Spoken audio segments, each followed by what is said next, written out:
The broadcast is now starting. All attendees are in listen-only mode. Hello everyone, welcome to the June edition of our webinar series. I'm Molly Hurley-Dupre from Smart Villages, and as always we are co-hosting with our partners, the Low Carbon Energy Forward Development Network. Today's topic is Reaping the Benefits of Energy Access, Gender, Policy, and Practice. And we're really pleased to have you here with us today for our excellent panel of speakers. So let me just introduce them first before we launch into the webinar. So first we'll have Ana Rojas, who's Gender and Energy Task Manager with GGO's Gender Equality for Climate Change, or you might know them as GECO, if you're already familiar with them. Next up, we'll have Govind Kelkar from Landesa Rural Development Institute and also Energia. And thirdly, we will welcome Graciano, and I've misspelled his name, apologies, Graciano Widi, who's the program manager for Wonder Women Eastern Indonesia, which is a Copernic initiative. Then we will have Moni Gupta, who's co-founder for Mobile Education for Smart Technology and a recent Cambridge graduate. And lastly, we will have Sayuba Gira, who's the director of NAFA Nana, and also just a nice little plug here at the beginning. He's his organization, and he are our recent winners of our West Africa entrepreneurship competition. So we're really pleased to have him here with us today. And we're very excited to talk with you all about gender policy and practice. So just a few little housekeeping points here at the beginning before we get started. Just remember that you can send in questions during the webinar, but be sure to let us know who your question is for, and that way my colleagues who are here with me today, Long Sang To and Britta Turner, that way that they can assign them to the right person and make sure that you may get an answer during the course of the webinar via the chat, or you may have your question chosen during the Q&A. We may take it up during that period, but please do send in your questions throughout and we'll make sure that those get to the right person. You can also tweet at us. Let me just drop this into the chat box here for the audience. You can tweet at us. So for Smart Villages, we're at E4 Smart Villages. Let me just share that with you.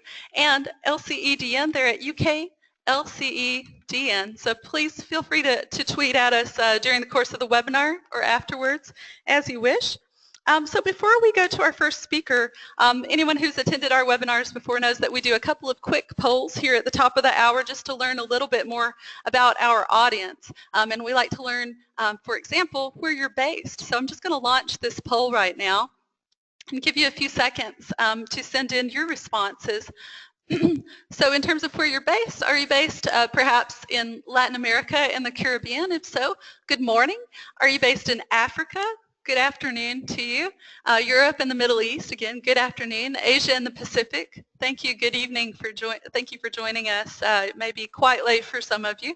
And North America, again, good morning to you all. So thanks for sending in your vote for this particular poll. And I'm just going to go ahead and close this one because I think just about everybody has voted in it. Thanks, guys. So great, and I'm just going to share that with you. That's one of the cool features here. So, so great, looks like we have quite a few people in Africa, Europe and the Middle East, Asia and Pacific, and North America joining us today. So welcome to you all, and thanks so much, whatever time it is where you are, for taking the time to be with us here today. And I'm just going to do one more quick poll. So this one is about your professional background and maybe what sector you work in. So let me just launch that one real quick and give you a minute to fill that in. So what is your professional background? Are you a policymaker working for the public sector? Are you perhaps from the private sector or an entrepreneur yourself? Are you working in academia, perhaps in research or at a university? Or perhaps you work at an NGO or nonprofit, and we add other there just in case, because other people do work in other types of organizations. So we'll just give you another few seconds there. Great. Thanks everybody for voting. I'm just going to close this poll and we will see our results here. All right, let me share that with you. Okay, brilliant. Wow, we have a lot of NGOs and nonprofits with us here today, but also a good representation from the private sector and also from academia and research. And good, I'm really pleased to see some policymakers and public sector folks with us here today. Okay, brilliant. Thanks everybody for voting. So what I want to do now is really launch straight into the webinar itself. I'm going to go ahead and we're going to start with Ana Rojas, so I'm going to make her the presenter here. And in just a moment, she's going to join us here and start sharing her screen. Hi, Ana. How are you? Hi, Molly. I'm fine, thank you. Wonderful. It's a pleasure to be at the webinar.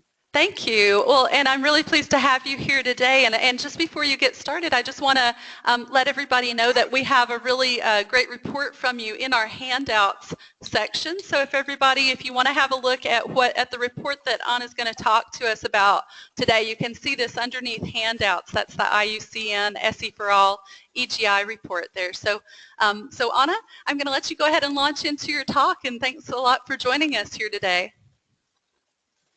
Thanks, Molly. It's a pleasure, as always, talking to you, and thanks for the opportunity of being here at today's webinar. My presentation is going to be dedicated to sharing with you a little bit of the findings of the report that Molly has uploaded so generously.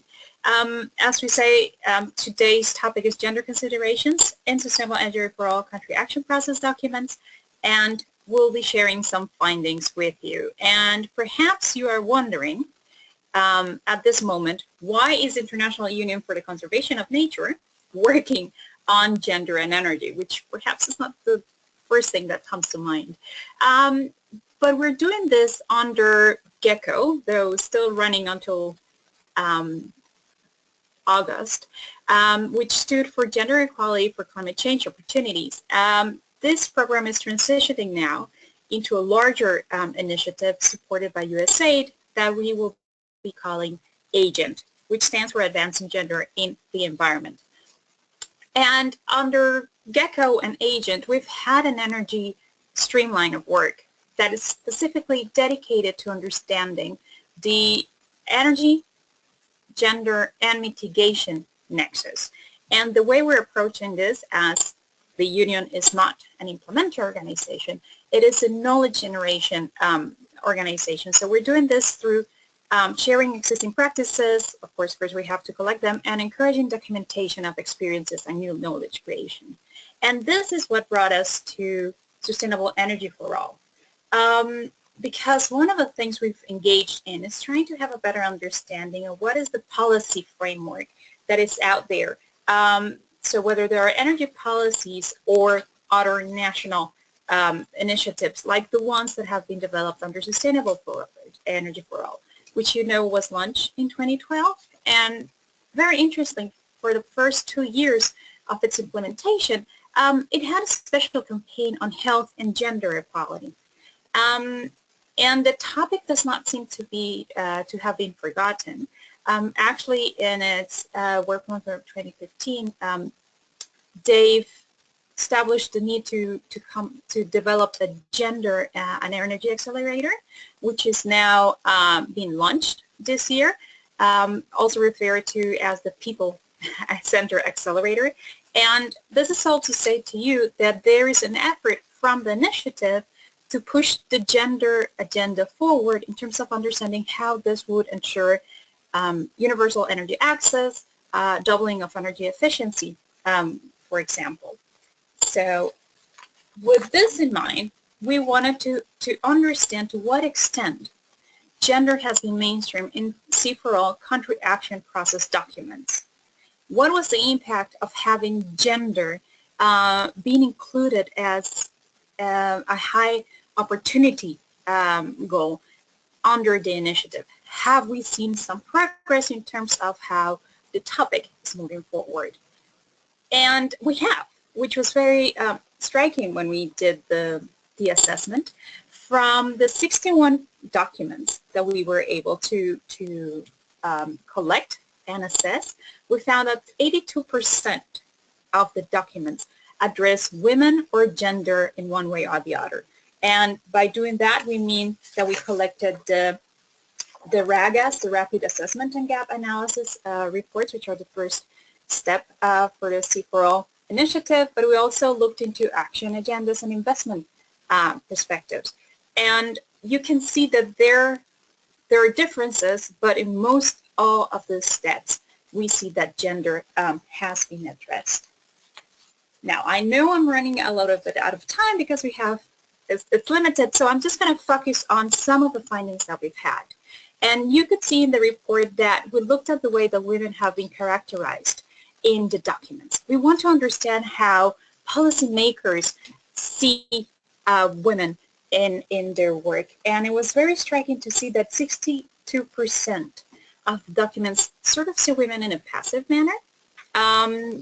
They're either qualified as being vulnerable or being the beneficiaries, which is positive because then it says that they are actively thinking about ways of improving women's lives and the lives of girls too. But it's still just seeing women as recipients, which is very different to what you can do when the narrative in your actions is actually more towards seeing women as stakeholders or even agents of change. What that means is that you're visualizing them actively, finding manners in which to include them in the value chain, for example, of renewable energy technologies or energy efficiency technologies, and creating more opportunities while also creating spaces so that their voices can be heard and the initiatives that are designed and put forward can actually address the needs that have been expressed by women in terms of what it is that they need for energy access or for entrepreneurship. If we move forward, and perhaps this would be of most interest to the audience, we also took a look at the different cross-cutting issues or how gender was being perceived in the documents. And I want to zoom in because I know today's conversation is mainly on rural energy access. And just to say that quite a lot of, let me just go back, quite a lot of attention is being devoted to either gender and time poverty or gender in the rural areas. And if we think about gender and time poverty, then it's very interesting to see that 30% of these documents recognize that not having sufficient access to energy actually creates burdens, particularly on women and girls. This was very interesting to see that there was an emphasis also on girls and the impacts of energy poverty in their lives. And so this gives us an indication as researchers, but as a policy analysis tool of the fact that conversations that have been happening for a couple of decades have made a drill. They've made a hole, and it's simple for us to understand that energy poverty has an impact on burden and time. It's also very interesting for us to see that there is quite an important amount of attention going into the rural areas and energy poverty in rural areas. In Tanzania, for example, though it's not the only country that addressed gender in the rural context, we can see that mentions are in terms of recognizing how rural areas, how poverty is more acute in rural areas, how there is also a very important aspect in terms of awareness raising and access to information, in which they say having lack of awareness in terms of the health impacts of traditional stoves then hinders the uptake of more efficient stoves or other cooking technologies at the household level, and they see this being more acute in rural areas because it's harder to reach. And they also designed initiatives with the goal of contributing to improving women's and girls' health in a rural area. This is just an example of one country and how they're how they are shaping their initiatives on the basis that one of the goals is to improve lives of women and girls. It was also very interesting to see that there is less attention to urban areas. And I just want to put it out there because there is the shift in the conversation in the sense that lately I've been hearing at different fora that there is more attention needs to be given to urban areas, given the fact that population is being projected to increase in the urban areas, moving from 54% by 2014 to the projection is that in 2050, 66% of the world's population will be in urban areas. And when I look at these numbers and at these statistics, two questions come to mind. I could, or policymakers could make the choice, of course, to dive deeper into energy poverty in urban areas and the gender considerations particularly there, how it is that women cannot afford connections, how it is that they're still relying on traditional stoves. But there's also another question, which is what it is that we could do then within rural communities to not only improve energy access, but also make it attractive for the population to remain in rural areas and not have the need to migrate. So I do not have an answer to you on this case, but it's something that I wanted to put out to our audience, and because it to me was a natural reflection of looking at the findings of this report. I also wanted to zoom in on another element that we found in terms of how the national action documents relate to energy, women's health, safety, and well-being. And I found very interesting the case from Sudan, in which was a very specific mention of how energy poverty then leads to putting women into more risk, and specifically mentions snake bites as a danger.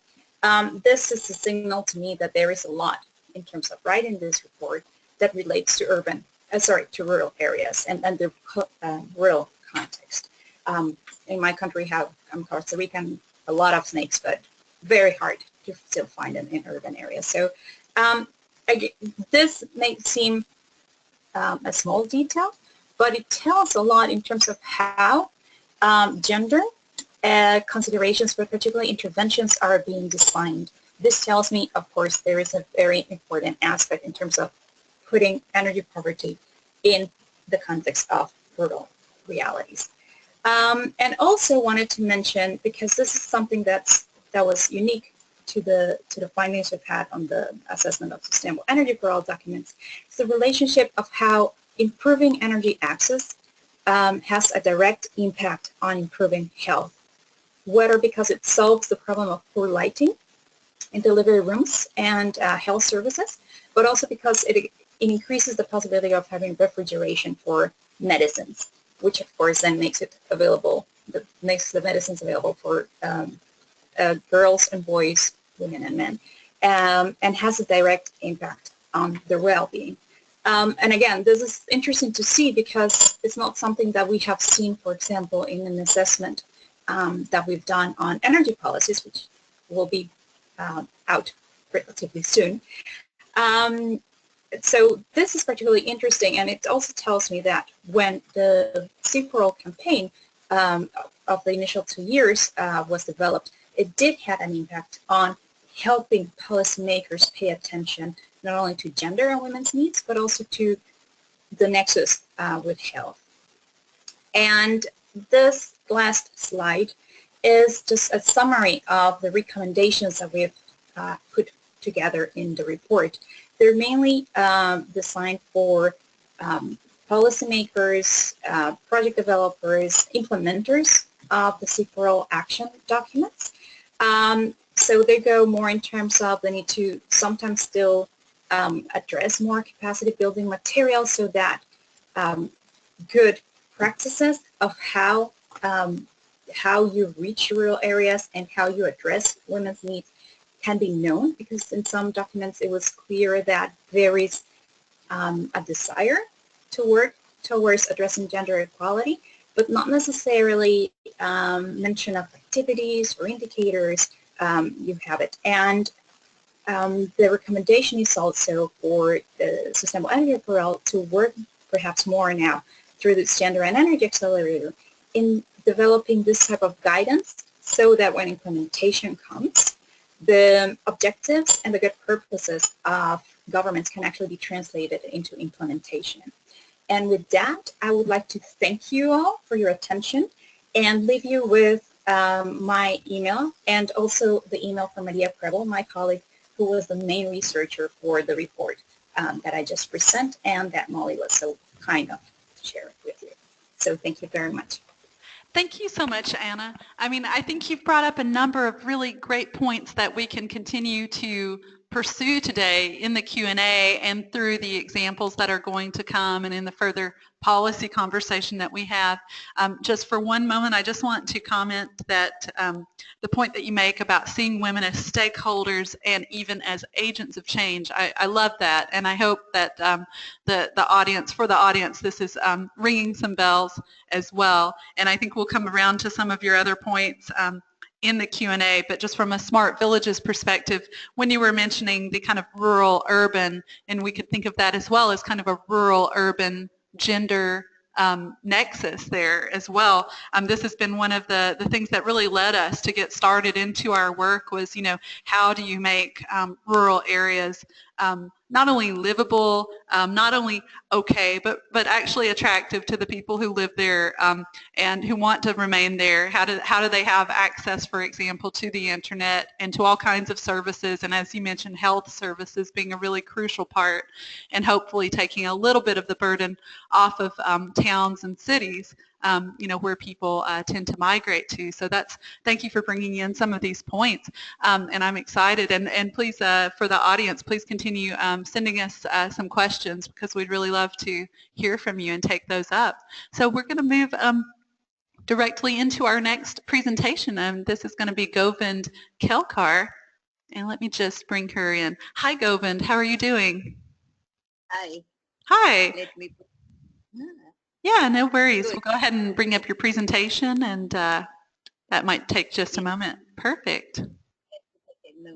Yeah. Wonderful.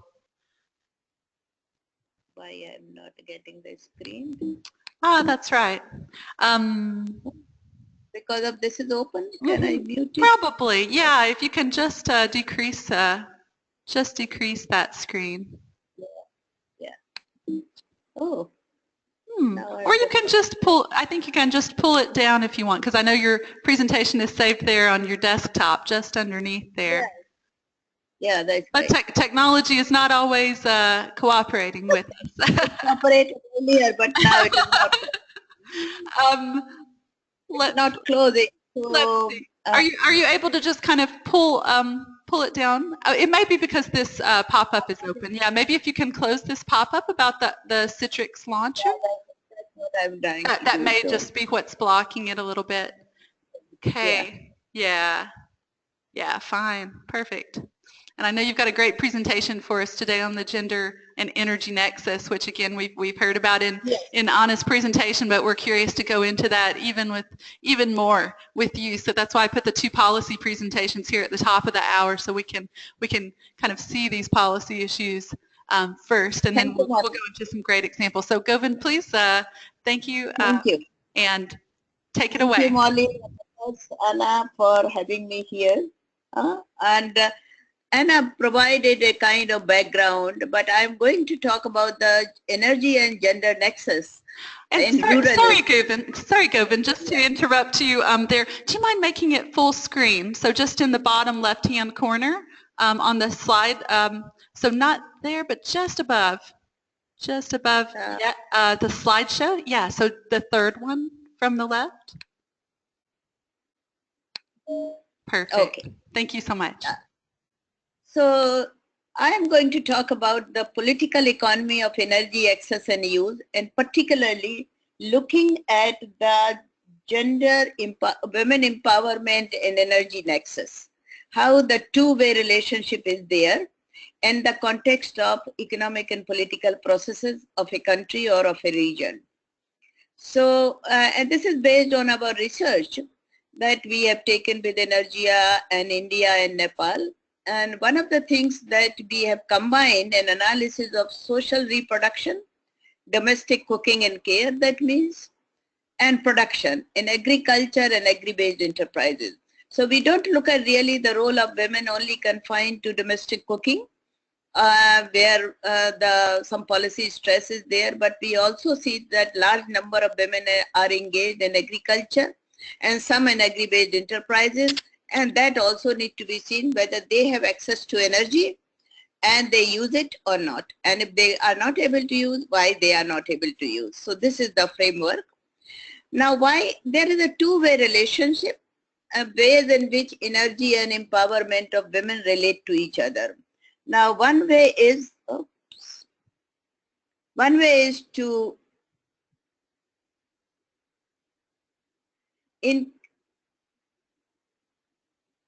I'm going down. Okay. Access and use of energy may lead to empowerment of women. This is what the hypothesis or the framework is, not hypothesis. And the second is that one way is that access and use of energy lead to empowerment of women. And second is empowerment of women may lead to change in access and use of energy. Please note that I'm using the two terms, demand and supply. Supply and demand. Access is really supply and use is the demand creation. So unless these two things combine, then only it becomes possible. So what is this two-way relationship and how it empowers women? So women's demand on their work and time in agriculture, enterprises and household, cooking and care, unpaid care that I was talking about, increases their bargaining power and facilitate access to energy. When they are engaged in this, they also tend to bargain sometime, when particularly when they are working in agriculture, have the control ownership rights, and also they facilitate access to energy. I will explain in the following how it is possible. Then women's increased access to energy leads to opportunities for productive work and manifestation of their agency. Once there are opportunities, they are engaged in the productive work in agriculture and enterprises. Productive work can be informal economy and formal economy both, but we are here taking examples from agriculture and agri-based enterprises. We find that there is some manifestation of their agency, that means leading to the empowerment. Increased agency of women seeks to access energy use, leading to pathways for change in gendered norms and relations in the energy sector. So energy sector is highly male dominated in India and Nepal, but once you have this kind of access possible, then it leads to really pathways of change. So what is the political economy factor that facilitates women's empowerment? Women's power resulting from participation in production. That becomes very, very important as the initial step. Second is from strengthening. These are the two main key areas for the policy. For strengthening ownership and control of assets and energy equipment. Assets means land, house and energy equipment. So that is the ownership and control, not only ownership, not only control, but both go together. These are the two areas that are important. What does it do? It increases the freedom of movement, mobility. South Asia is a Parda-ridden society, North India in particular, but otherwise Parda is not really veiling of the face, but the movement as such. They go to market, they go to buy equipment, they can take decisions independently or consulted on the household decisions. So that is the thing that I was surprised when women said in the villages that sometimes we buy things and then inform the husband. They also said earlier we used to consult them and now we inform them. So there is that's kind of quite impressed by this deciphering what is consultation and what is the kind informing the husband. That means that probably they have already taken the decision and they are just informing them.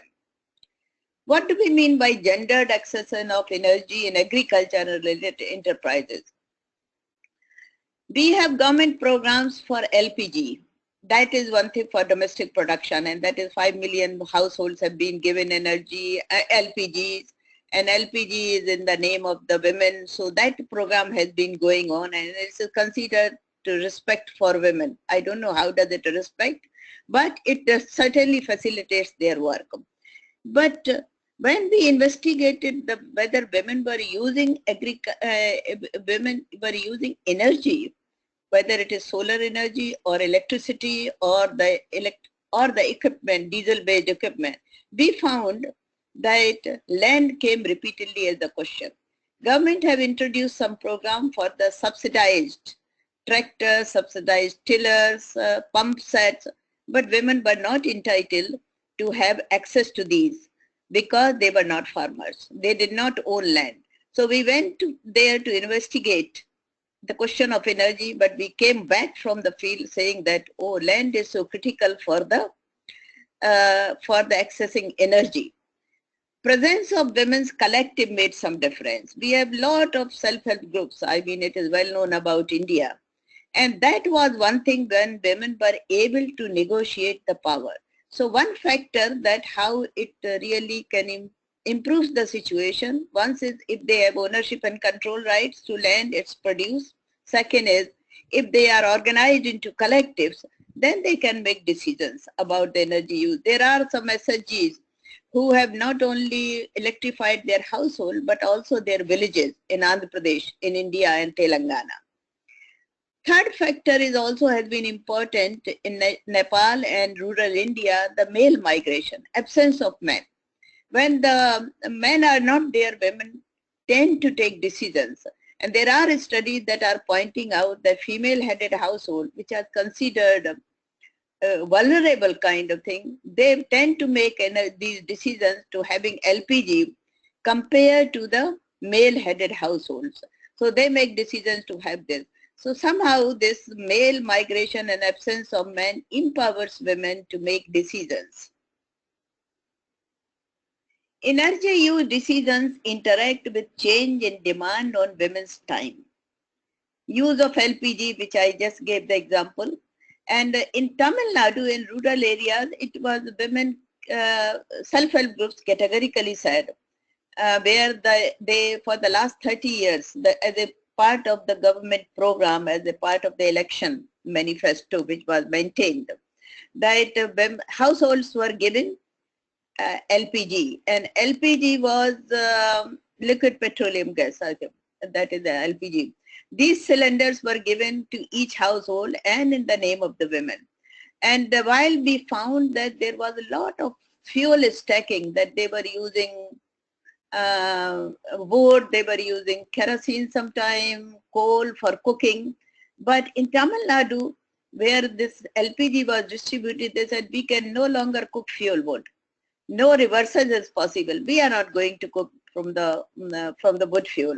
Who were these women? These women were engaged in agricultural work as workers, not even landowners, and in other informal employment. So there was a demand on their time and they did not want to go back. They admitted that although sometimes the food may be tastier if it is cooked on fuel wood, but we are not going back to cook that. Time saving, what were the advantages then for cooking with LPG? They identified time saving in vessel cleaning. I mean, lot of kind of that carbon is created, and they said that we don't have to really clean our vessels so hard as we have to do with wood fuel. Drudgery reduction, immediately that particularly in the monsoon season, the better rains, when the wood doesn't light, they say it is very easy to just switch the button and we can cook. Reduction of smoke. And they also talked about health condition, particularly of the infants, the cough and irritation of the eyes. These were the two things they pointed out. That is not there. Time to be engaged in income earning activities, time to be spent with children, their house, with their homework, and watching TV, also leisure. They said we prefer that because we can engage in activities which has more kind of gives us the time. We can also watch TV longer, and our children can do the homework better, in the better lighting. One factor that normally we tend to ignore when we deal with the energy policies and practice what is the role that is played by social norms and social norms that impact and influence informal and formal institutions. And institutions, I'm not meaning here organizations, I mean social rules. The rules that determine that this is the part of the culture you cannot transgress. These institutions are so powerful that they regulate the daily life of women and men. How do you deal with them, and how do these women have dealt with in terms of the policy? One thing that is comes women's agential and associational power. If they have agency, because as a result of agency means ability to decide and ability to take decisions on those, ability to take those decisions and practice, that is the agency. Women's agential power is one, and also associational power. That is, if they are in a collective like self-help group, they become a lot more empowered, and they also question social norms in terms of dress, in terms of their mobility, in terms of buying equipment. Second factor has been important.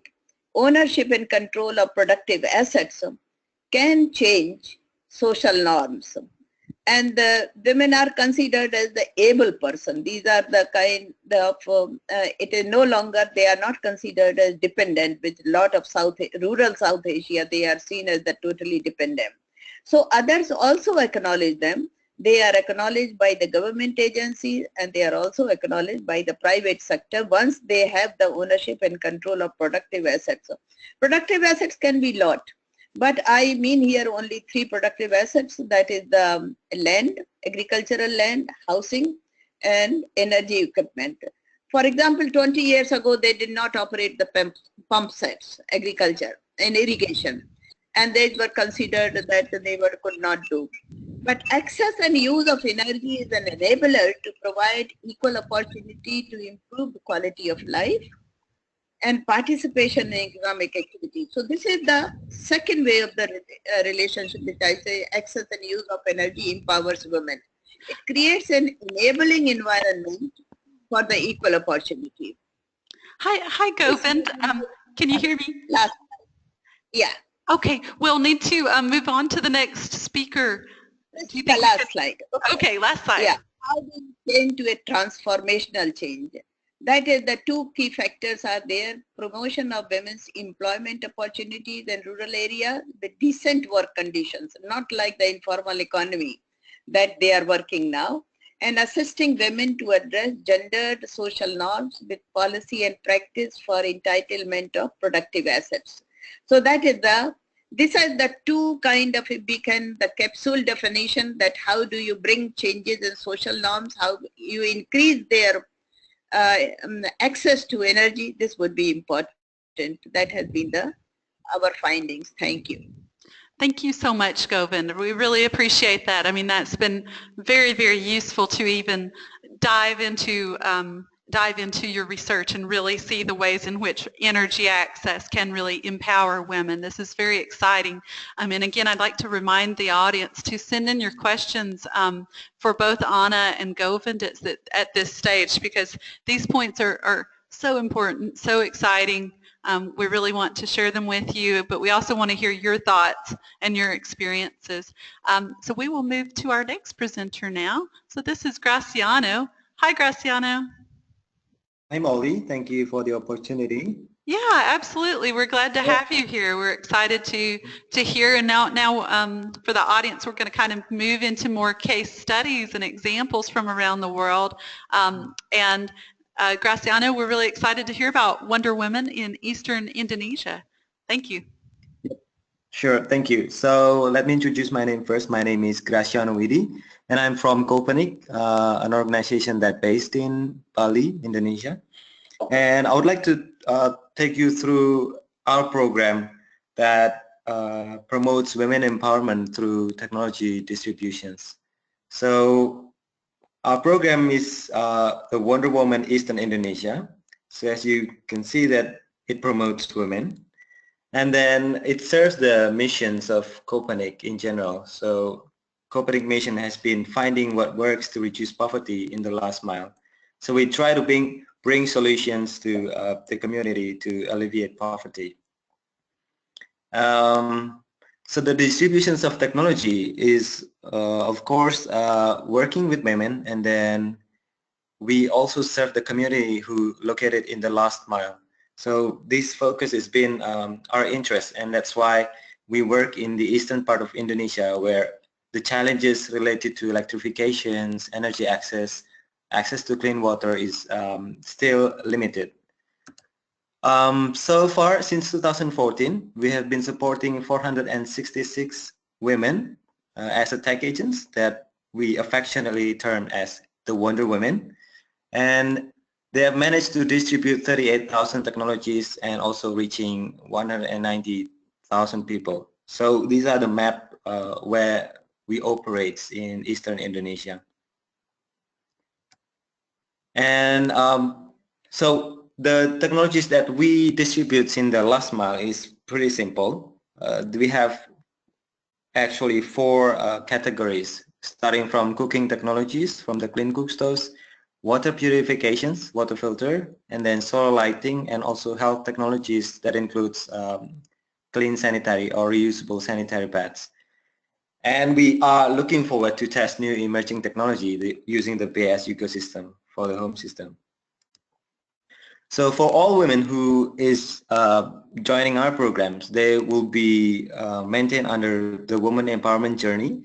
So this journey is actually consists of continuous training and coaching as well as mentoring to enable them to go further into the level of impact, starting from the individual and then going wider into the household level where they can earn extra income for their families. And then when they able to disseminate information about renewable technology, renewable energy, and also economic saving, they will give impact to the community at a wider level. So we're really looking at the impact that the program has been delivered. So just to repeat again that this program is actually distributing technology, meaning selling the technology to the tech user. So it's not free distributions. And this program has dual impact to the Wonder Woman itself or to the tech agent itself, and also to the tech users. For the Wonder Woman, of course, the direct benefit has been the increased income and then more empowered role at the household and community levels. Whereas for the tech user, it's more to the decreased expenses, the increase of productivity, and also decreased exposure to harmful smoke whenever they use the cook stove. So we also conduct baseline survey to all women that join in our program, and then we conduct the follow-up survey in the later year. Then we found out that 88% of them have earned additional income on top of their baseline income. And also they have expanded personal networks because they start to market the technology, they start to talk to people, they go outside their villages, and also they gain new experience. So this is very positive because the women itself, they feel that they have improved the lives of the community through distributing the technology. And then in terms of economic impact, so averagely the one woman will earn around 12% on top of their baseline income, whereas the top performers, we have some Wonder Women who are top performers, they can earn up to around $50 per month on top of their initial income. And then we also measure the productivity. So in terms of using the water filter, so the tech user will save around 18 hours per month. This is the time substitutes from preparing the water, the safe drinking water that they used to do before. In terms of reducing the carbon emissions, so we try to calculate from all the units that's been sold by the Wonder Woman in 2016 alone. So this is only in a single year. So we saved around 5,294 metric tons of CO2. And we just conduct these calculations in 2016. So we are going to exercise again in 2016, and we'll see early 2018 we'll have the results. So apart from the impact related to environment and also to the economic side of the Wonder Woman, we also involve the Wonder Woman to speak in a national and international forum together with the SE for All and also the advocacy campaign that we conduct together with the government and other organizations who share similar mission. So these are the examples of the women who speaks in the forums. And again, we know that the government has really a big focus in terms of providing access and electrifications in eastern Indonesia. So we try to be participated or to join their programs, and then we managed to secure 2 programs in partnership with the government to distribute solar home system as part of the President program in distributing electrifications. And also some of the village has been advocated by the Wonder Woman to utilize their village fund to purchase the solar home systems. We're not working alone, so we are supported by the donors, especially the Energia and then other organizations. And also we partners with government agency, with cooperatives, and also health organizations in Indonesia. Because they have the wide network, and then our Wonder Woman present in the field, they can be easily working with the government institutions and also local organizations that exist. Yeah, so basically those are the journey that we have within the Eastern Indonesia program. We try to collect data as much as we can, and then because we are trying to build evidence, and then we start to have the sharing spirit by publishing what we called as the K Insight that you can access in the Copenhagen.info. When you subscribe to our website, then you get our monthly K Insight where we share our data and finding, which is probably interesting for you who are working in the last mile community and working in the energy sector. Yeah, I think that's our sharing from Copenhagen. And so I invite questions and comments on my deck. That's Thank wonderful. you. Thank you so much, Graciano. And if you have a link to share about the newsletter that you were mentioning, feel free to send that over to me, and I'll share that with the audience. That'll be great. Yeah. So wonderful. Thank you so much.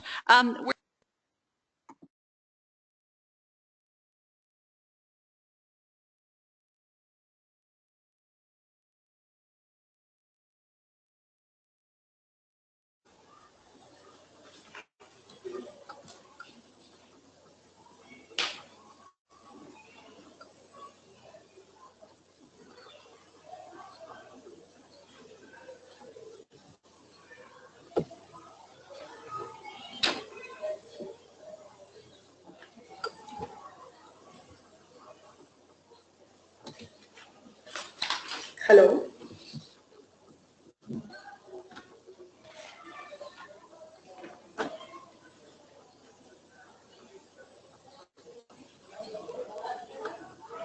Hello. Hello. Hi, Maury. It's Bernie here. Molly seems to have disappeared for the moment, but why don't you go ahead and give us your presentation? All right. I'm very Thanks, sorry. Bernie. I was on mute myself. That was the problem. I had unmuted you, Moni, and not myself. But I did want to just introduce you very quickly, just to say that we're very proud to have supported your work in some small way as well, and that's one of the reasons we wanted to have you here today, was because, you know, your work has been so interesting that the Smart Villages Project was pleased to support it in a small way. So please continue. Thanks, Molly. Thanks very much for providing me this opportunity. Hello, everyone. A very good evening from India. Here I am going to speak about one of my projects which I co-founded with my team for the off-grid community development at the time when I was doing my PhD in Cambridge. This will be about how we can use upcoming technology to improve educational development in rural sector. I believe educational development is the core to address several challenges existing in the rural sectors like gender, employment, poverty issues, etc., and especially in India. And making villages smarter in this sector will help addressing those problems. So to address the gender issue, especially when it comes to the women empowerment, it will require to address not only the female separately, but both the gender with the sense of equality right from the start when they are growing up in the schools. So this project is interlinked with some of the key domains that can address the overall rural development through the education. I remember my time growing up in the girls' school when computer and internet was new to us but never had the opportunity to learn. There was a lack of resources and at the same time a lot of things I wanted to explore. And today, with the fast technological advancement, it has become a little easier to address several issues with the same concept, aiming at using the technology as a tool to make villages self-sustainable. The major issue with education is that most of the school in India is just following the textbook and predefined syllabus. And in my perspective, the interactive learning with the advancement of technology should be there so that a student will be aware of the real world changing scenario. So I can say the same thing to the student. So the same thing students are learning in their textbook can be explored with this technology that will help building up more creativity.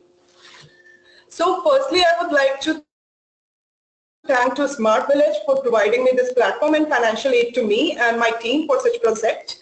It all started in January 2015 when Cambridge grad students were challenged to come up with a project that can contribute to the rural development and with the like-minded people that in a particular event and my interest to contribute in the Indian subcontinent, we started this project called Mobile Education for Smart Technology. In this work, a local Cambridge-based partner organization named as Madanu has helped us developing the idea of using tiny open source computer called Raspberry Pi, which is on the left up corner, as a tool to address the educational problem. This came as the size of a deck card or the size of the smartphone that can connect easily to the monitors, power plug, keyboard, camera, mouse, etc. and is affordable and is available at the affordable cost to the villages. The second collaboration was with the Agastya, which is based in Bangalore in India, which is the largest hands-on demonstration organization. The actual campus is based out of Bangalore in a village called Kuppa, where we plan to implement our program.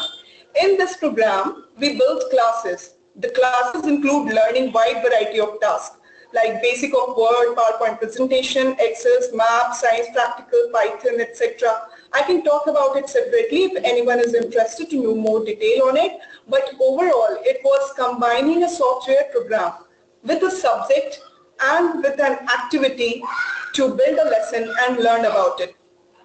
So in September 2015, we conducted a 2-week program over there. The first week, half of our team stayed in Augusta campus to set up a fixed computing lab, and the other half of the team went to the rural school in the nearby area to set up a mobile lab classroom.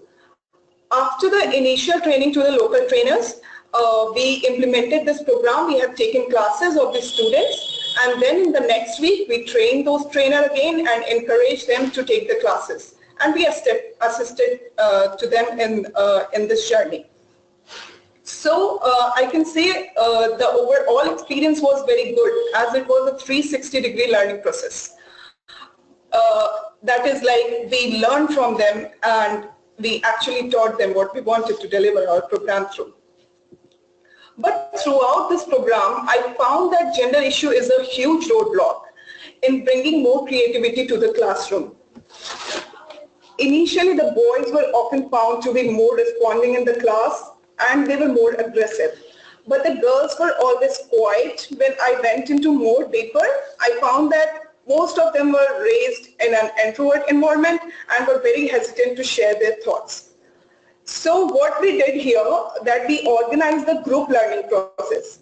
where we have mixed both the gender in a group and delivered a different task to them by taking the curricula which were given to them to perform in a team. We made sure that everyone is participating and are involved in the processes. So here we can see from the picture that this is a classroom with picture 1A and 1B. 1A is in the fixed lab in Augusta campus, 1B is in the rural sector. So both of them were given the task. We went to the field, which is picture number 2, and there was a repeated launch of water rocket, which the student have experimented, collected the data, came back to the class in picture 3 and analyzed their findings. So this is one of the lessons through which we taught them how they can use the technology and science practical to learn about the things practically in the real world. Later, in the breaks, we offered them the empowering program by some sports activity or some informal cultural program, so that the confidence will be built in them. So these are a few pictures from there. Where, here I would also like to talk about this first picture, which is left-hand side on the corner, where we experimented and we organized a group where there were most of the girls and only a couple of boys were involved, and we found that the girls in the group were more active and boys become silent. So there were like the gender issue to address was there to at the both end. So we organized in the break several different programs where we involved girls and boys separately, and in a program where we mixed both of them to encourage them for the teamwork. And later we found that by the end of the program, the girls become very active in the classroom. They come to the board to represent the class or their team. They become very confident. And throughout this finding, there were several other issues related to energy and different things which came into the picture, but mostly we were able to solve those issues when all the classes were involved and they were really very active. Moving further, we organized different tests in the classroom and one-to-one session. As well, the right-hand side of the corner of this screen is about like when the girls were learning how to take pictures from the camera using the Raspberry Pi, and the left-hand side of the girls are the girls who won the competition and the tasks which were assigned to the whole class as the first, second, and third. So overall, throughout this journey, this was a very good and overwhelming experience to the work, where I got the opportunity to work in this sector closely, and I wish to continue addressing these in future. I'm very happy to take your question at the end. Thank you very much. Thank you so much, Moni. That was really a terrific presentation, and I really love especially that we get to see kind of this transformation of the girls in particular, and to see some of them winning the competition at the end, and you can tell by the smiles here on your last slide of all the boys and the girls. You can just tell that they've had a great experience in that. So hopefully we'll get some more questions to take up during Q&A and get to hear even more about your work there. Thank you. So now we will move to actually our last presenter of the session, and that is Sayuba Gira. So let me just go ahead and switch over to him. Hi, Sayuba, are you there? Hi, Molly. Hey, I'm doing well. How are you doing? I'm fine. Okay, terrific. So I've sent you the request to start sharing your screen, so you should be able to click that. And I know you're on a slower internet connection, so if we have any difficulties, we apologize to the audience in advance, but we shouldn't have any audio difficulties at least. So Sayuba, did you receive the request that came through to start sharing your screen, or do you want me to try sending it again? Yep, I've seen it. Ah, you've seen it. Okay, well it looks like it didn't start sharing your screen. So what I may do is bring up your presentation on my screen and scroll through it for you. What do you think? Okay, you can do that. Okay. I've shared with you. Okay, that may be just a little easier. So if everybody will just bear with me here 1 second, let me go ahead and bring up your presentation. since it's in PDF, I'm not sure if I'll have it completely full screen, but I shall do my best. Okay, so just a moment here. Let me just bring it back, and I will show my screen, which I rarely do. So I should have to do it every now and again, right? Okay, so let me just make that a little larger. Hopefully that'll be reflected on there. And sorry to the audience, but I have a few controls here that I still need to see, even though you can't see them, so that's why I don't make it 100% full screen there, but yeah, that should be fine. Sorry, Sayuba. Thanks for everybody's patience. I'll get this up here in just a moment here. All right, so I will mute myself, and Sayuba, just let me know when you want me to continue on to the next slide. Okay, I'm ready. Hi, everybody. I'm Sayuba Gira, Director of Nafanana.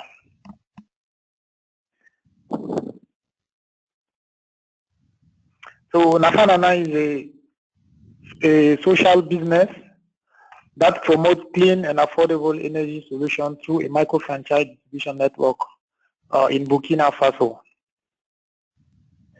Where we are, which kind of issues are we trying to tackle? First one is related to health. In Burkina Faso, we have 45, on average, 45 people that die every day due to indoor air pollution. And indoor air pollution in Burkina is mainly due to the cooking habits that most of the population has. And at the environmental level, we have 105,000 hectares of forest that disappear every year in the country, according to the ministry in charge of environment. And this is a big, important issue since we are in a country that is located in the western part of Africa, and the northern part of the country is located in the Sahel, the desert of Sahel. And at the economic level, one of our surveys showed that on average 80% of family budgets in rural areas is spent for fuel purchase. In some households, it can go up to 25%. So based on all these issues, we decided to set a social business which mission is to make clean and affordable energy solutions available to households in Burkina Faso. And we are mainly targeting women and low-income households in rural and suburban areas. And that social business is called Nafanana. Nafanana, which means in one of the main local language of the country, the benefit has come.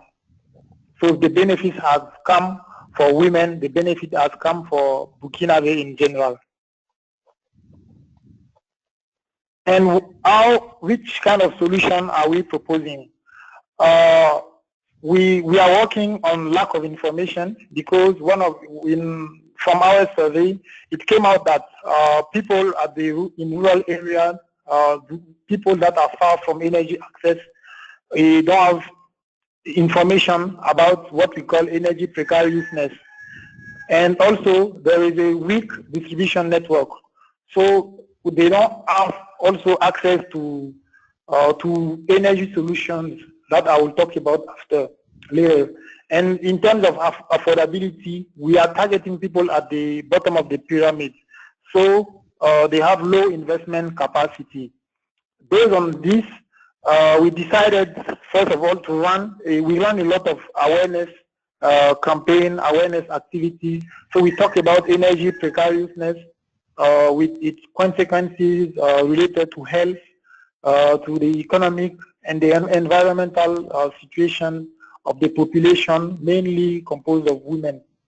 And in terms of distribution network, we built a distribution network that is covering most of the region of the country today. And in terms of the investment capacity, we are offering the product with financial solutions, and our financial solution consists of, for our distributors to get the product after paying 30% of the total amount of the product, and then the 70% remaining, they will pay them into 3 monthly installments. And we also partner with microfinance institutions so that the beneficiary can also have credit to get the product. So we set together with a MFI a green credit. Our offer, so we have 2 main type of equipment. We have cooking equipment and lighting equipment. And within cooking equipment, we have clean cook stoves and we have gas stoves.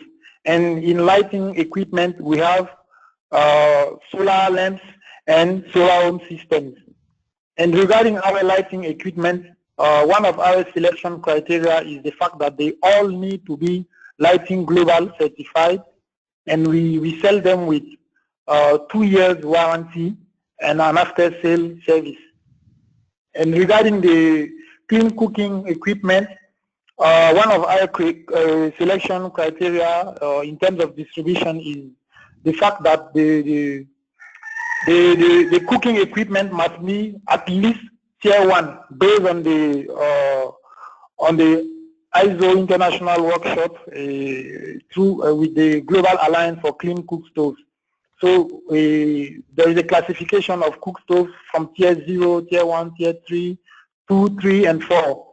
And from now, we select, we sell stoves that are classified at least Tier 1. And today, the new stoves that are going to enter our product range must be at least Tier 2. So through this strategy, we are promoting and distributing clean and affordable energy solutions. The marketing strategy and distribution strategy. So Nafanana as distributor, we are working with suppliers. We have both local and international suppliers. Our local suppliers. Hello?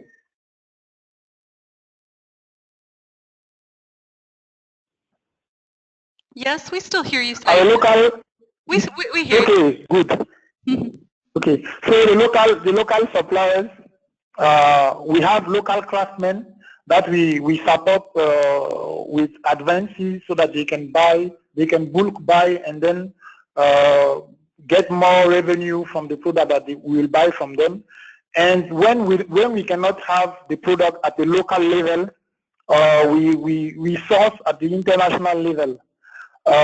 So most of our stoves are bought through local suppliers. And for the lighting equipment, we have one solar company that is distributing, manufacturing the lamps here in Burkina. And we have some international companies from which we source also. And when we source the product, the distribution network is composed of 3 main channels. The first one is our micro-franchise retailers. And we had, last year we worked with more than 100 retailers, and 70% of those retailers were women, were composed of women, and they are the most active and the most productive in our network. In addition to the micro-franchise network retailers, we have key accounts. Key accounts are women organizations, women cooperatives, any group of women that gather together to run activities. The activities can be related to savings, their money, to run common activity, getting together to run agricultural activities.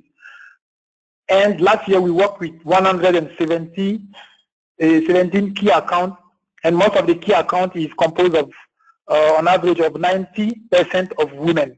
And we have one MFI partner with whom we set a green credit, and that MFI is mainly targeting women in the suburban areas of Ouagadougou and 3 rural areas within the country. And to our distributors, retailers and key accounts, we offer them financial solution which consists of the 30% advance and the 3 monthly installments. We also support them through marketing material and also training related to energy in general, and we also give them training related to health, training related to savings, and also training related to the business management in general. So social entrepreneurship, but at the micro level for the retailers. And we have our own stores.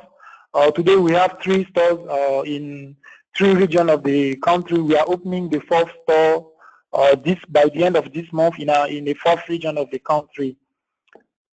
So through this channel, we are able to reach families and small businesses in rural and suburban areas.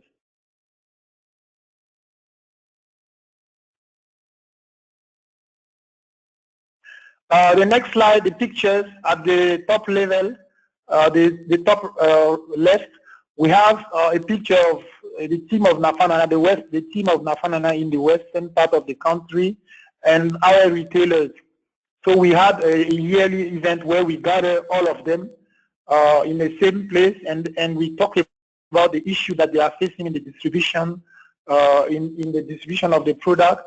We also train them during those events, and we give awards to the best retailers. At the top right, this is a demonstration sensitization campaign where you can see a 3-stone stove and an improved stove. So this is a cooking test. We select 2 women, and one will cook with the 3-stone stove, and the other will cook with the improved cook stove. And people around them will see the differences in terms of smoke emission, in terms of cooking time, and also in terms of pain during the cooking process. So this is, and behind them you can see the car of Nafanana where we are talking and sharing messages about energy in general. And at the down left, we have one of our agents. Her name is Fatou. One of our sales agents. She's talking about the product, and she's sharing information to women. This is one of our promotional activity in the market. So we interact with them and talk about the product, what we are doing, the condition of acquiring the product. Hi, Sayuba. Down. Hi, Sayuba. Hi. We'll have to move on to the Q&A after this last photo. So tell us what this last photo is, and then we will go to Q&A. Okay. So the last photo is we have a beneficiary. She got a LPG stove, so she's very happy, and she's going back with a stove. Well, brilliant. Thank you so much, Sayuba. We're really pleased to have you here today, and I just want to make a quick mention once again for anybody who didn't hear at the beginning that that you and Nafanana, your business partner as well, were chosen as the winners of our West Africa competition, our entrepreneurship competition, and so we're really pleased to have you here with us today. Thanks for this great presentation. Okay, thank you. Okay, great. Well, everybody, we are going to move directly into Q&A here, and I know our first speaker, Ana Rojas, actually has to leave us for another webinar that she runs herself. So, Ana, I'm just going to ask you a quick question here that we've had, and it's focusing especially on off-grid health clinics. I think you might have already seen it. So the question is, are there available studies that have looked at the increase in staff retention and on-time reporting in rural off-grid health clinics that have been provided with lighting, and how that impacts the health of women and children in the community? Thanks, Molly. I did see the question, and I have to admit, I don't recall a report that actually expresses what the participant is looking for. I do remember, and I'm not sure if Dr. Kelker can perhaps help us with a little bit of good memory work. I do remember that about 10 years ago or so, there were analysis of or about how doctors would not attend deliveries if it was at night or there was no light. So I do remember something along those lines, but I cannot recall, unfortunately, the name of the article. I did a little bit of researching, and the WHO and the World Bank seem to have a report called Access to Modern Energy Services for Health Facilities in Resource-Constrained Settings. And it does tap upon some of the benefits of bringing energy into rural areas, particularly to health centers. But I do not believe it touched on retention of health service providers, which is very unfortunate. But I mean, it's a start, and yeah, but it's definitely something that I can understand why it would be important to follow up. The report from the WHO does mean that I think it was this report, or maybe it was another one I read, but that a part of the retention issues, health providers do talk about infrastructure and access to drinking water, as you know, deterrent to staying in rural areas. So I could infer, but this is me inferring, that improved access, which leads to improved infrastructure and water, lighting, would support retention, but not that I have read in the reports. Well, thanks, Anna. And if I can ask you actually a totally unrelated follow-up question to your presentation. So, I mean, your work on this report, it's really excellent, and thank you so much for sharing these results of this analysis with us so that we can see that, yes, gender and women and girls are being included in a lot of the policy, and in particularly in these documents related to national policies as they relate to SE for All. I want to ask you a question here, and this is, it may be based purely on your own thoughts, on your personal thoughts, not necessarily from the research, but on the translation of that policy into practice. How well, just based on your familiarity with the subject, how well do you think all of this is being translated into practice? Because we've heard some great examples today, but at the same time, it's not always the case. So could you give us a little bit your perspective on that? Do you have any idea how hard it is? What you're asking for?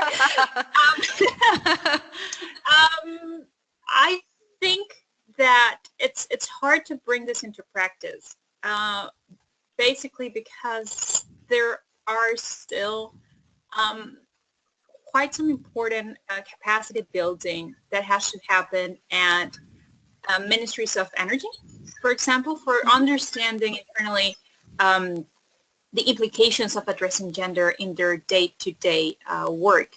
And also, I think I alluded to this a little bit in my presentation, the documents addressed gender in very different manners, in the sense that you find some documents which are stronger in the sense that they're already pointing to activities. They are already, for example, some documents which refer to women ministries or women organizations as being important counterparts for implementation. So in those cases, it's easier to understand that there is a better knowledge of how to engage with women and with women constituencies in rolling out a policy. But those are the least of the cases, I am afraid. So in several of them, there is like the goodwill, and particularly when you see, I think, women as beneficiaries or as vulnerable, the way of spelling out how you would like to reach out to them is not always very clear. And in that sense, I think that there is a lot of capacity building, and in that sense, listening to the case studies and the examples that have been presented today, amplifying these experiences and sharing them with the government representatives sounds like a good way also to go and do awareness raising, but also capacity building in terms of what works. And if you allow me to make then a link to another question that was sent to me, was in terms of methodologies for addressing gender, particularly on C4All documents. Unfortunately, the answer is no, but there are several guidelines that you could one could use for addressing gender in the energy sector. And in that sense, and Molly, if you help me sharing the link to our green platform from IUCN, which stands for the Gender and Renewable Energy platform. This is a electronic resource base, and if you go there and Google, and go into a resource library, there's a map in which you can look into examples of what's working in which countries, but you could also get their handbooks and guidelines. IUCN and Energia, for example, about 5 years ago, worked on a specific guide for women in rural and peri-urban areas to understand what are the pros and the cons of specific technologies, energy technologies, for their own context. And it comes with questions for identifying what would work for them, but also with ideas on how to engage with women. And there's also, of course, Energia's handbook, which I'm sure Dr. Kelker could also speak a lot about, which is also a very good guide, and you can find it in a website as well as one from UNIDO, which is specific for energy and mitigation.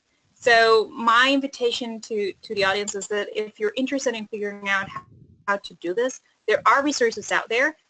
Please visit our platform, and if you have additional questions, do reach out to me or to my colleague, Maria Preble.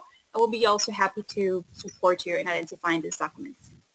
That's wonderful. Thank you so much, Anna. I know you have to move on to your next webinar now, but that's fantastic. And thank you also for addressing the very difficult question of policy and practice. No problem. It's been a pleasure, Molly, and good luck to you and to the rest of the panelists with this. Cheers. Thanks so much. Thanks. Bye. So next, we're going to move to Govind Kalkar. So I would like to ask you a question that has come in for you, and bringing it back to this question of land rights that you mentioned. And this question is, you're working on empowering women through land rights and energy access. Since land is such a contentious issue in India, and especially since the government is aiming at development and industrial growth, what are the problems that you've encountered, especially since you've been working through state governments? Okay. Before I go, I wanted to add footnote to what was earlier discussion. That WHO report in terms of access to modern energy services also point out, and women have demanded that access to health in terms of the violence against women. When the street lighting is there is less violence against women. So in the dark street, there more violence against women. And so that also part of the healthcare and part also of sexual attacks on women. Gap between policy and practice, I wanted to share one very recent example. And whether to call it capacity building of the government agencies or not, in India we recently are having GST tax, and sanitary napkins have been treated as a luxury item, and that's why there is a 12% tax on that. While bindi, you know, that dot, and bangles, these things are treated as the kind of necessary equipment and necessary articles for women, and they are exempt from the duties. So you see how women are seen. I mean, what kind of policy change can be there. Of course, the feminists are now struggling with this kind of a lot of critique on these, that there has to be sanitary napkins, they should be exempted from the this luxury tax. But look at the attitude of the policymakers and implementers. Okay, coming back to the land rights, as I began to see really more in terms of the energy in agriculture and its equipment, I realized that there was tremendous difficulty that even when the government wanted to give subsidized equipment, they could not go because they could give only to a farmer. And farmer is a landowner, not the worker on the land. So if you don't have the farmland in your name, then you cannot have energy equipment in your name, subsidized energy equipment. So you see the disadvantage in that. Although India, it is a very sensitive issue and land is the name of man, but increasingly now you see that both women's effort and men's effort are there, civil society's effort, that land should be either in the joint names or in the sole name of the women. Then only they can be empowered. We talk of the rural India, that is even peri-urban areas. Lot of violence would be reduced, a lot of decisions they will be able to make, what is needed for social reproduction, that is for the home care, LPG and other lighting within the home, and where it should be. They should put the bulb either in the kitchen or in the living room. That would be important. So women's negotiating power are increasing and civil society is working. It is not a stagnant situation, it is a dynamic situation, and women are also struggling for their land rights within the family. These are the married women, of course. These are not the so-called female-headed household that we are talking about. So there is a strong connection between land, energy and empowerment. That is important, which needs to be recognized. And this is so in Africa and this is also in Asia, most of Asia. South Asia in particular. Thank you so much for bringing that to the forefront, and especially informed by your own research, because these types of issues, I think it's really good that we get into, you know, where you can make an impact and what are the changes that can happen at a policy level, but that also have a really practical impact on the ground and on people's rights. Something I think is important also to bring out is that this week with Smart Villages and also with ESAC, we held an event in Brussels and we were talking quite a lot about the Sustainable Development Goals, but also about how to translate those on the ground, right? And this idea, particularly in the European, the new European Consensus on Development, that's going to help to implement the SDGs partially, you know, at least from the European side. It has a really strong rights-based approach, which is quite interesting as we're talking about this. So, you know, hopefully that type of thing will bring about the types of changes that you're already seeing on the ground.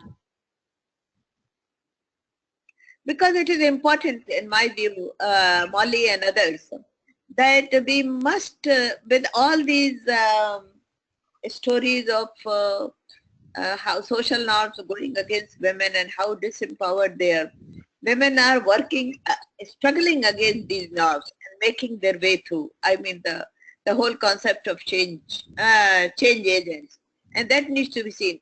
But what is important, in my view, that when we talk of women's empowerment, we have to disassociate or delink it, women's empowerment for their own consumption rights, own production rights, and not say if they have work and increased family income, then they have become empowered.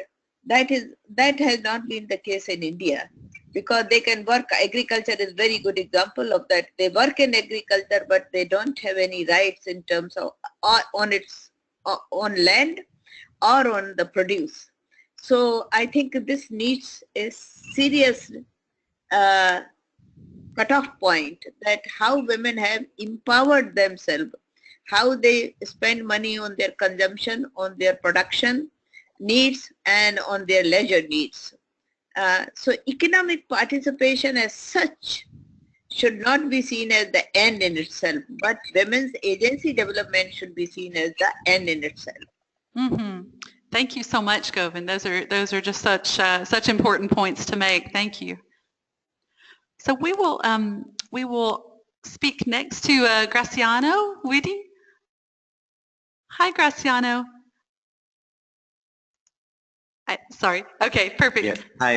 Hi there. Hi, great. And I know it's a little late for you in Indonesia, in Bali, where you are at the moment. But if I can just ask you one question here. So the question that came from the audience was, what strategy do you use to convince new women to join the Wonder Women Initiative? And they want to know, how much does the package cost? Does this cost the women something to join up? And also, is there any engagement or assistance from the responsible authority that deals with the energy sector? So I know that's a few questions, but maybe you can just start with the very first point about how do you convince new women to actually join this initiative? All right. Thank you, Molly. And thank you, Musa, for the questions.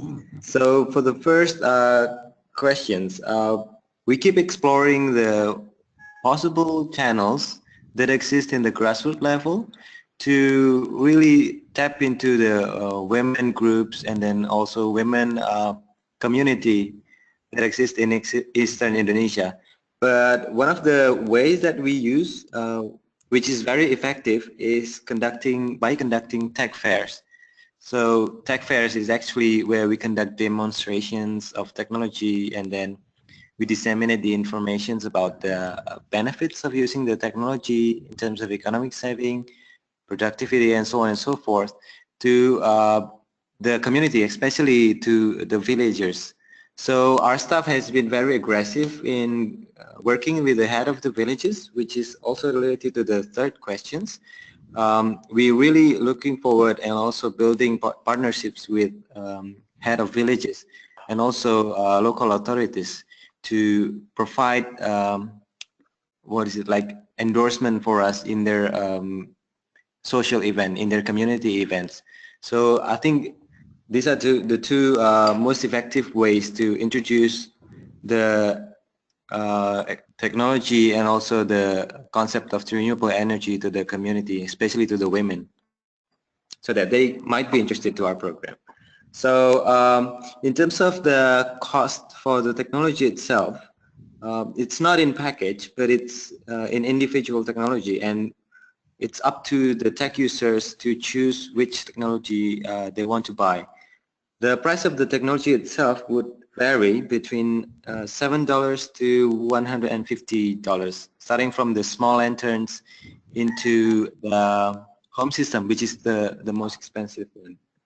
And then for the higher level of government and authorities who work in the energy sector, we have been working with the poverty alleviations organizations. It's actually a task force led by the Secretary of the Vice President of Indonesia. So one of their programs is actually provide electrifications and lighting for poor community. So we have been working with them since 2016. And then we provide the home systems for the community in one of the islands in Eastern Indonesia, Timor Island. And hopefully this year we also be working again with their other projects in different areas. So yeah, so these are the ways that we engage with the community and also the government. Great. Thank you so much, Graciano. I think that's really useful for everyone to hear. Yes. Thank you so much. Yeah. Thank you. Oops, sorry, I muted him too early, but thank you. So moving on to our fourth panelist, to Maury. Hi, Maury. Hi, Molly. Hi. So my question for you is kind of based on a question that we received here from a journalist. So the journalist was asking you, where else are you working on this project? I find it really interesting and would like to cover it. So then my question leading on to that one, since I know that you're mainly working still in Karnataka, so do you think your approach could be scaled up and taken around the country, either by yourself or by others? How do you think that, how do you see this progressing? Yes, thank you very much for the question. So yes, this is true that we are currently working with the Karnataka only. And basically at the same place when we implemented our program, so we followed up after 3-4 months to see how it has progressed. And then we have realized that there could be like more number of students or colleagues who can visit the organization and add their different perspectives, so that after this analysis, we would be interested to expand this program into different parts of the country to see like which one and in which sector, what way it is working in the best way. That's brilliant. Well, and we really wish you the best of luck, and we hope that you'll keep us updated on the progress of it, especially as you move forward with it. Fantastic. Thank you. Yeah, thanks. Thanks, Maury. Thanks very much. Thank you. Thank you, Moni. And last but not least, Sayuba, are you there? Yes. Okay, hi Sayuba. So as I mentioned, so my question for you, I'm going to take the host's privilege here and ask you a question about the fact that you guys won our West Africa entrepreneurship competition, and congratulations on that. Thank you. So my question to you is, how are you going to use the prize money, and how are you going to use this to continue to expand your business? And as you've mentioned, you know, something like 90% of the 112 key accounts are women. How do you see Not Banana expanding in its work with women? Okay. We are going to use the price and the other revenue that we'll generate to expand our activities to new regions, so that we will reach more and more women, because 80 to 90% of the population in Burkina, in rural areas, are still using wood as main fuel, and we want to change this by distributing more and more clean cook stoves and gas stoves. So we are going to use it to expand our activities, and we are starting this month. We just recruited the new team that is going to run operations in a new region. It's our 4th region out of the 13 regions. So we still have a lot to do, and we are going to expand and reach more and more women within the coming years. And we'll also use it to run more awareness activities, because this is one of our main activities as social business, create more awareness about energy precariousness in the country. Fantastic. Thank you so much for sharing that with us, Sayuba. We're really pleased to hear that, and really pleased we can help in some small way to help your business move forward and expand and reach more and more women. So with that, I would like to thank everyone who has been here today as a panelist. You've done a really excellent job. Thank you to the audience. I know we've run a bit over here, but thank you for sticking with us. And you know, we're just really pleased to have had you here with us today, because these are such critical issues that we all need to address together. Last but not least, we do have a small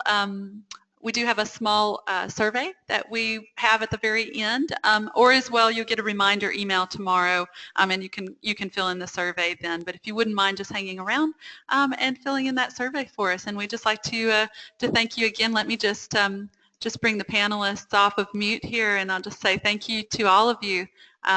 Thanks for being here today.